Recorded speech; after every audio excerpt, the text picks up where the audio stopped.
All right, so we're going to call the meeting of the CIP Evaluation Committee to order at 4:03 p.m. on Wednesday, August 26th. Item number 2 on the agenda, appointment of alternative chair. We have Karen Burns, who has so kindly agreed to be our alternate. Do we have any objections to this? I'll move that we accept Karen as the alternate chair. Thank you, Karen. Can I get a seconder? Chris? All right, so that's carried. Karen, you can go ahead and take it away. Okay, thank you. So item number 3, approval of the agenda. Are there any amendments that we want to make to that? Irv? I'll move that for today's meeting, we focus on the program 4 component for the agenda, and that we move program 1 and the evaluation methods to our next regular meeting. Okay, can I get somebody to move first? I'll move it. Okay, Becky? All in favor? Okay, thank you. Adoption of item number 4, adoption of, oh, sorry, Chris. Thanks, Karen. Could we defer the adoption of the minutes to the next meeting too? There's some edits that, or some things I had questions on, and some things that I think Chris Samir moved that I'm down as moving. And I think maybe if we could just email about it in between, we could get a clean set for the next meeting. Okay, sure. Everybody in favor of that? Yeah, okay. So item number 5, disclosure of monetary interest. None.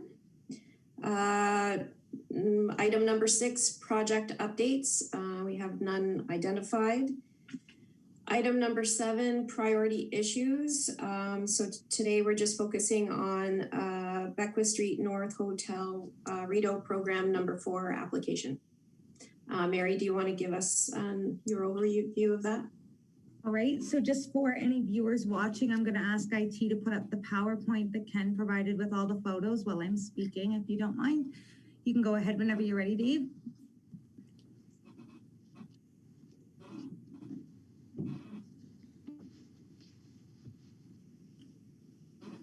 Okay, so just so everybody's clear, these are the photos of existing conditions, I guess, when Parkview took over the hotel. So he provided these photos just to kind of demonstrate the above and beyond that they've gone through with the rehabilitation of the site.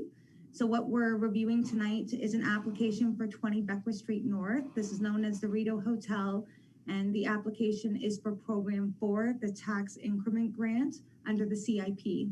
So this program offers a tax abatement to successful proponents equal to an approved proportion of the tax increment provided a new assessment reveals an increase of at least $300,000.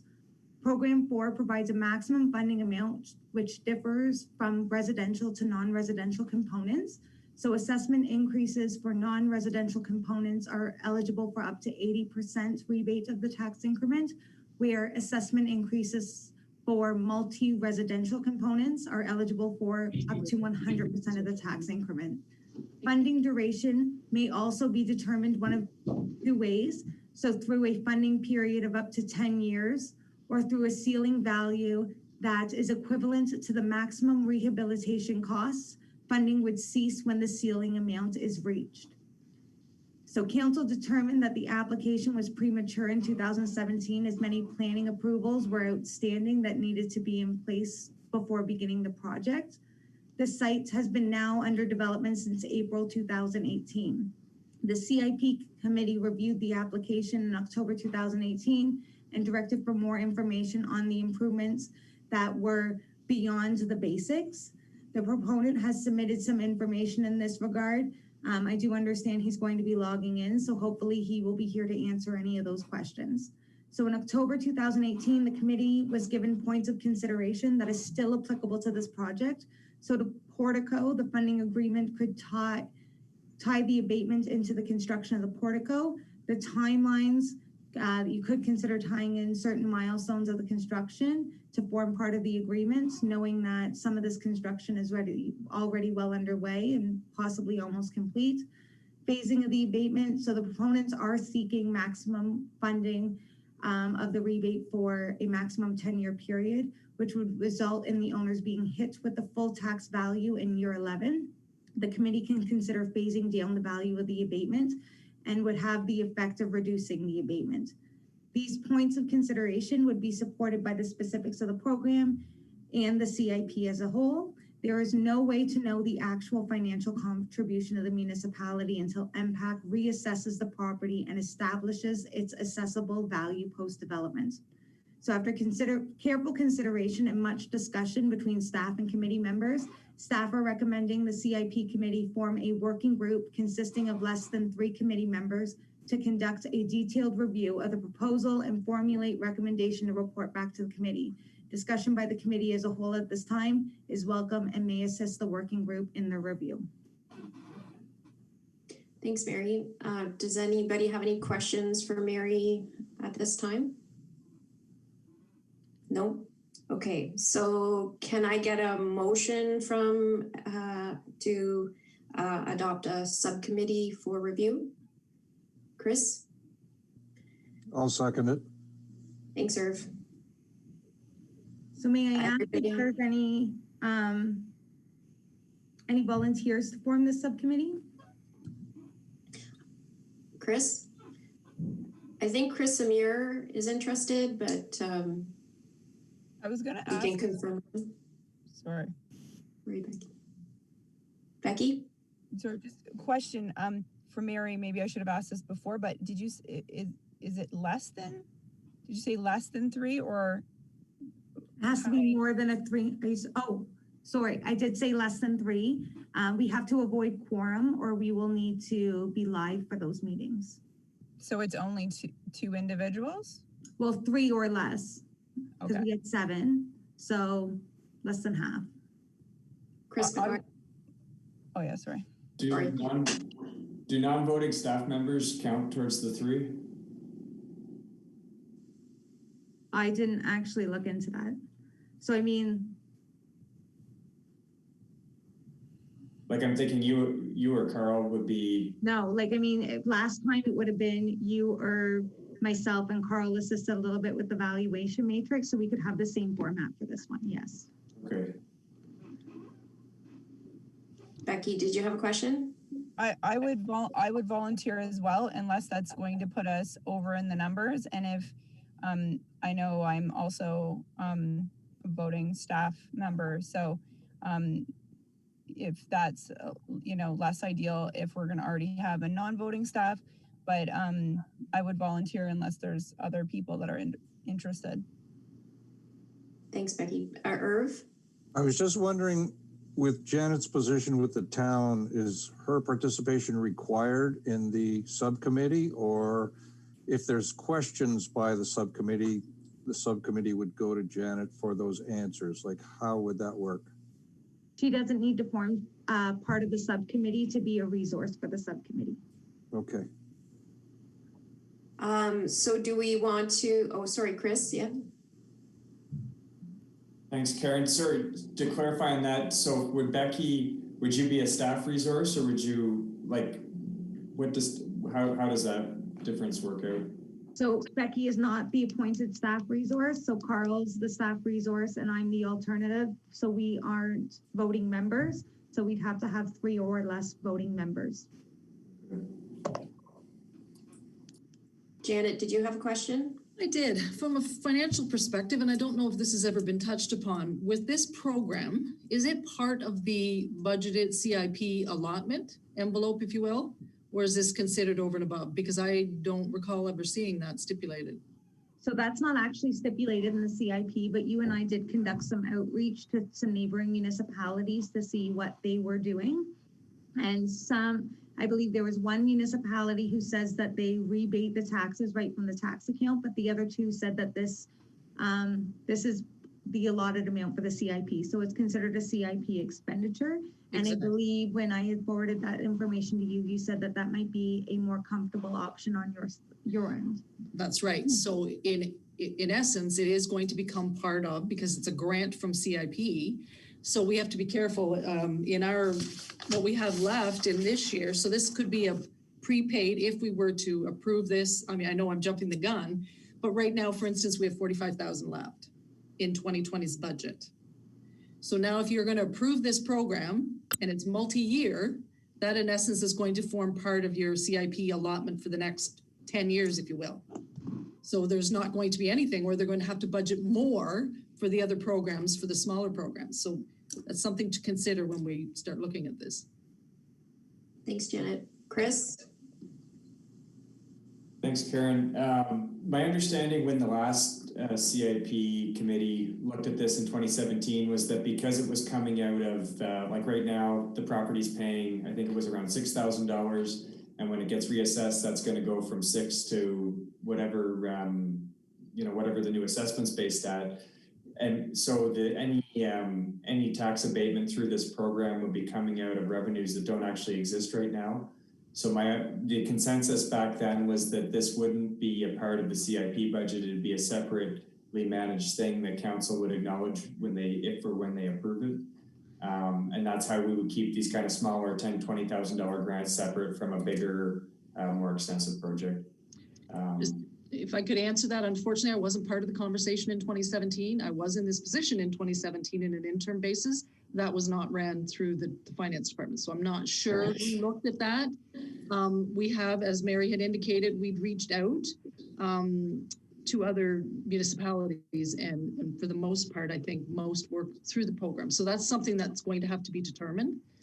If it's through the tax account, then the tax collector should, in essence, be heavily involved in this conversation. So we had kind of left it that would be a grant through the program. The taxes would be collected. They would in turn get a grant at the other end, which would come from the CIP. So that needs to be determined. So there's really two parts the subcommittee is going to have to figure out. A, how is this financed? And B, well, I guess maybe A, what are we going to recommend for this project? And B, how is it going to be financed?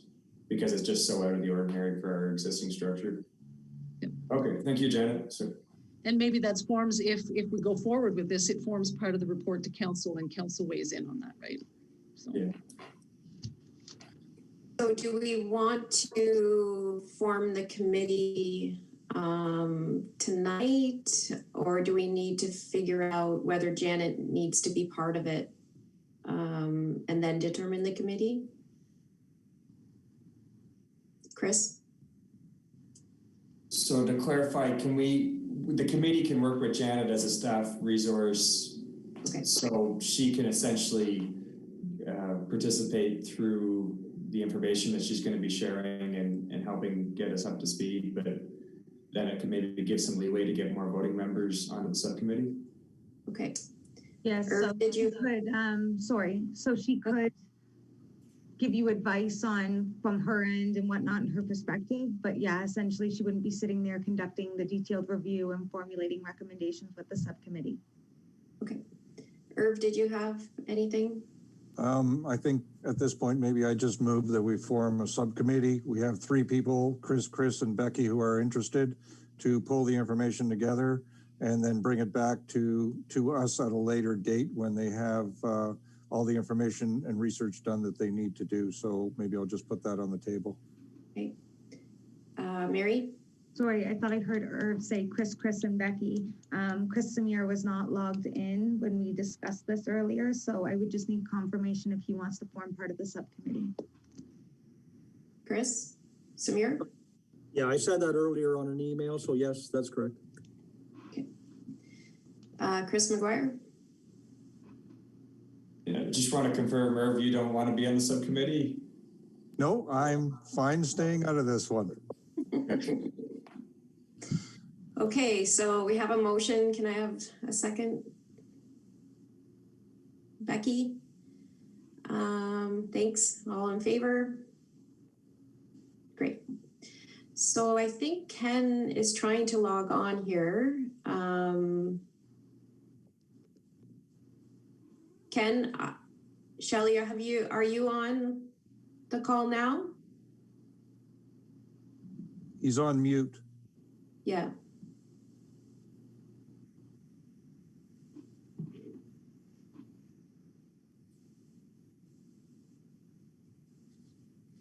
Give him a second.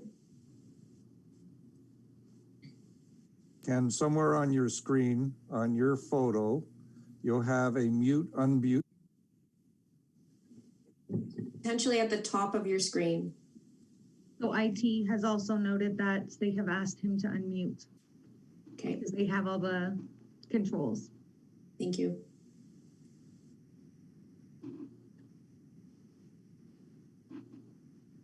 Hi, Ken. Thanks for joining our meeting Can you hear me today. now? Yeah, we can. She's talking, I can't hear her. Can you hear me?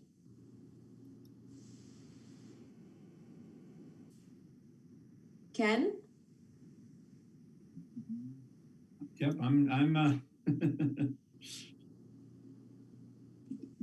Can you hear me speaking, Ken? yes, I can. Okay, great. Thanks for joining our meeting today. Just wanted to give you, we've just been talking about the program for application, and I just wanted to give you an opportunity to speak to the committee if you'd like it. Okay. Are we talking the tax, sorry, Yes, program for the tax incentive grant. well, I know I've submitted to 3 or 4, you know, over the, since 2017, I've submitted, I'm sure you have copies of all that. So I don't think I should, I don't know if I should run across that. But I mean, I guess the fundamental principle that I understood for this program was that the reading from the council's report back in 2017 that Nikki Dwyer had actually put together, that the net municipal taxation gain, which represents unrealized revenue, as the development of property had not occurred, at the end of the program, the town will realize the full extent of the property taxes. So the principle of this application was way back in 2017 when we were looking at this building. We really had you know, it was really deciding, do we tear it down, knock it down, do something? And we were really encouraged by the municipality to say, hey, this is a heritage building. It means something to our town. Can't you consider doing something? And then actually this program that was very was put to us very effectively, saying, you know, we can as a municipality, we can contribute to this rebuild of this building because it's worth it. It's worth something to our downtown. It's worth something, and I think both Mary's recent, the latest thing she did on July 8th, her summation of it, along with the included stuff. I think we've done our part in a really good way. I think we really tried hard to really create the heritage kind of a building that the municipality was looking for, and this program was a key factor in us wrapping our arms around a restoration. Well, no, it's not a restoration; it's a rehabilitation of a building. I have to make sure I use the right words. And it was just a key. It was a key element of it because, you know, we know that no matter how well you try to budget for these things, when you're doing it, when you have an old building that's 110 years old, you're going to run into stuff that you never dreamed of, never expected, and we certainly have run into all of that. That's for sure. We have, you know, the echo structure that we had to put inside the building to hold it up was enormous. I think I think the community has watched. It's taken a long time to get that part done. So now we're in a, well, some people probably would look at it as a final stretch. We are, because we're drywalling. You know, we've got all this structure done. Hopefully our brick guy will be working on the front of the building by the end of the week, so we can take care of that ugly blue window that's in the front and restore it back to how it was. And I think we've really done a really effective job on rehabilitating this building. And it's and I think I don't think it's worth it for me to go through all. I mean, we've submitted a lot, and I'm sure you folks have seen a lot of the communications that I've put forward, trying to describe what we're doing, you know, what we've run into, some of the challenges we've had. Hopefully everybody can appreciate that. But we're into the final stages now, and hopefully we'll have it open for residents before the end of the year. That's where we're at right now. So the portico was always a key feature of the building. We're struggling right now, not struggling, we're having, what's the right word? Struggle? Is that a struggle? Is that a correct word? I'm not sure. To get the foundations in before the sidewalks are poured. So Mary and Troy have been, and Carl have all, and Dave Sutherland too, they've been all very helpful to try to get us there. You know, understanding the portico was really, it was always a piece of the building, but we never could wrap our arms around that one until we knew what was happening with Beckwith Street.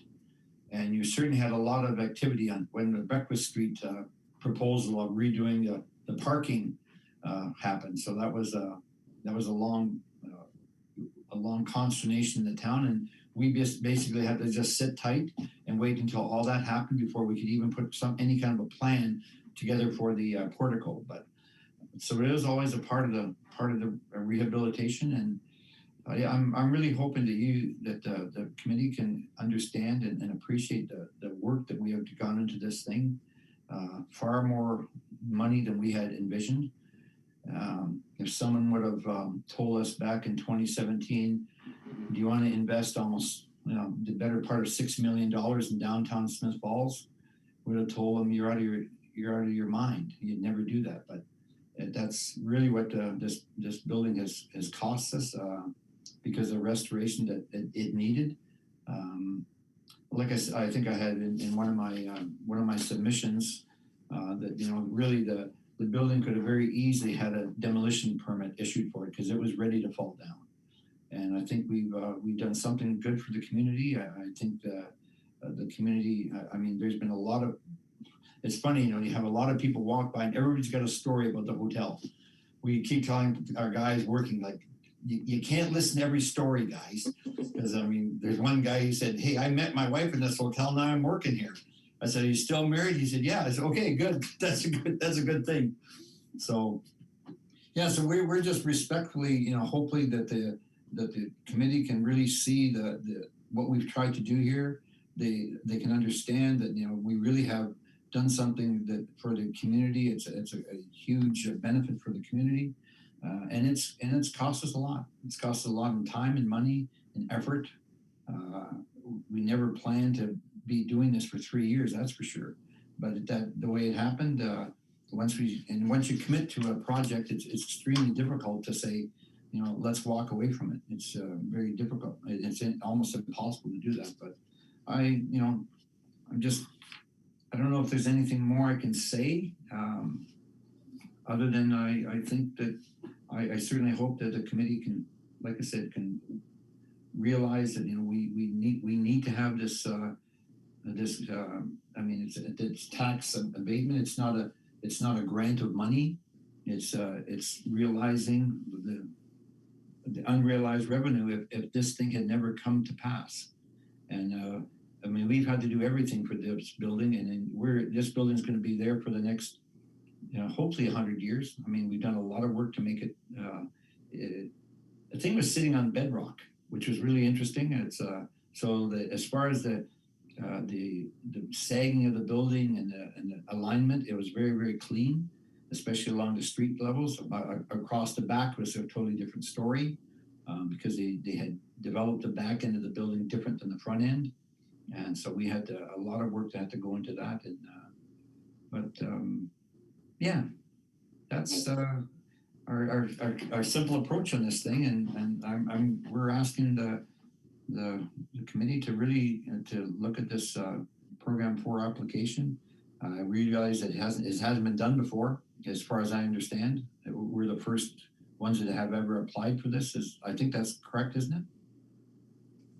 That's my understanding, yes. Yeah, and maybe there's some questions of how it'd be administered, but basically, the way I understand it, we pay the taxes as they fall due, and the taxes get rebated for up to 10 years, and that's what we're asking for. Okay, thanks, Ken. Does anybody have any questions for Ken? Irv? I don't have a question, but I just have a comment. And then I saw Ken's presentation at the Heritage Symposium, and it was very impressive, especially when he was talking about hauling stone by hand in a bucket from the basement to outside and dumping it in a bin weekend after weekend, and the structure that they had to put under that building to ensure that it stood up. And I think it will be a real benefit to downtown. It looks beautiful right now. So I'll just mention that. Yeah, there was 100 tons, a total of 300 tons of debris came from that building. 300, and most of that by bucket and by hand. It was nasty, but luckily we found a group of young people that were willing to work at that thing weekend after weekend, and we got her done. Surprisingly, yeah, it was nasty, but we got her. Chris Samir? Yeah, Ken, how are you? Chris Samir. What kind of square footage, occupiable square footage are we talking? Sorry, I missed that. Say it again. What kind of occupiable square footage is the project? What's the roughly? The building is 25,000 feet. Is that what you're asking? 100%, yep. 25,000 feet. We have 25 apartments are being built there with a 1,300 square feet of basically. For 25, it certainly is a labor of love then. Yeah, yeah, believe me, yeah, if you're looking this thing for return, you would have given up long ago. I mean, Andy and Tim, they kind of realized that at the very beginning, but I don't think we certainly didn't anticipate it would take this much love. Let me tell you. Yeah, this is the game that you play, that you know really well, Chris, and it's we almost feel embarrassed to say that, but that's how it's turned out. It just the echo structure that we had to put in that building just to hold it up was and to meet all the current codes was just. Well, we really appreciate what the Cinnamon Brothers in Parkview have brought back to the town for sure. Thank you very much. Any other questions for Ken? Okay, thanks Ken for joining our meeting. Okay. So we're going to move forward with a subcommittee at this point for further review of the Program 4 application. And so we'll move forward to item number 8 on the agenda, correspondence items, none identified. Chris McGuire. Sorry, Karen. This is a question for Mary. Do we need to do anything to get the CIP evaluation subcommittee going, or is that going to be? Oh, if you would like, upon your direction, I was just going to reach out this evening to those members who volunteered and ask them what day next week they wanted to get started, or alternatively the week after, depending on everyone's schedules. Okay, and do we need a motion for the evaluation subcommittee too, or has that one already been moved from the motion before? I have a mover as Irv, and Becky was a seconder for Chris McGuire, Chris Samir, and Becky to form the subcommittee for this evaluation. Is that correct? Yeah, sorry, I'm not talking Program 4. I'm talking Program 1. The CIP review, 5-year review. Do we need to move something for that tonight, or is that included in the last? I believe that my notes say that when we looked at the approval of the agenda, that those 2 items were deferred until our September 9th meeting. Okay, so no subcommittee, no progress. No additional priority issues tonight, just the Program 4. Okay, thank you. Janet? Just further to our conversation on how this is going to be administered, whether it's through the CIP, through the tax department, and Councillor McGuire hit upon that it was talked about in council in 2017. I wonder if Mary, you might be able to do some research and retrieve that conversation, or that kind of direction, if you will. And it may have been a very vague conversation. I'd be interested to see that. Yep, so I actually have a copy of the council minutes as well as committee of the whole relatively handy, so I can make sure that you even get those as early as tonight. Okay, thanks. Okay, so item number 9, roundtable. Anybody have anything else they want to bring up today? No? Okay, so next meeting, item number 10, Wednesday, September 9th at 4 p.m. And then I just ask for a motion to adjourn the meeting today. Irv? I'll move we adjourn, and thank you very much, Karen. You did great, Karen. Thanks. So what happens now? Sorry, just what happens now, folks? What's the next step? So we decided at today's meeting that we would have a subcommittee that's going to review the application in further detail. And they're going to bring recommendations back to us at our next meeting, I think. And then we'll have discussion and potential decision at that point. Do you need anything more from my side? Not that I'm aware of. However, I'm sure if the committee requires any more information, they'll have Mary reach out to you. Okay. Okay. Because I think Mary had all I sent her a whole bunch of photos. Did you? Yeah, have we all those, actually, Mary showed them all to us. We streamed them live. They were quite something to look at. Yeah, they're pretty Good interesting. job. Eh? Yeah. It's amazing to me some people actually live there. It's all I can say. Okay, so. I for some reason I had a problem with my computer and zooming in. I actually brought one of my techie guys to actually get me in because I just could not do it. I told him, I said, you got to fix this Zoom thing on me because everything, it just didn't want to work. But that could be me too. I'll be the first to admit that. I'm a boomer, you know. This is way too technical for me. It gets easier every time. Okay, good. Well, thank you very much, folks. Okay, thank you. Okay. So we're adjourning the meeting at 4:35. Okay, thanks everyone. Have a good night, everyone.